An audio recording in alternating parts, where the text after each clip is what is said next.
यो चाहिँ दसैँको शुभकामना आदान प्रदान भइरहेछ हामी चाहिँ सबै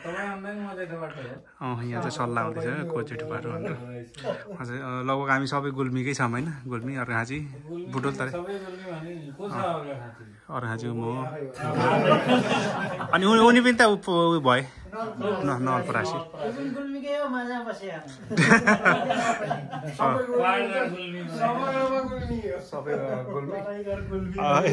अब अर्को रोचक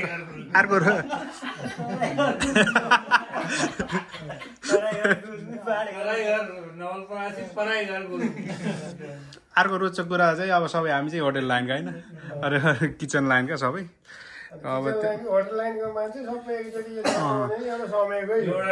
टाइमिङ हो। त्यसपछि अर्को कुरा चाहिँ अब हाम्रो दसैँ भनेको काम भ्याइसकेपछि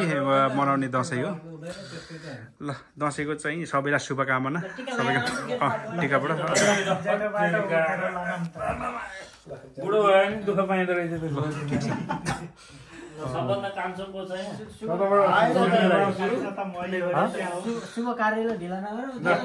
कान्छाडा सुरु गर्ने कि जेठाडा सुरु गरौँ लाइन बसौँ न यसो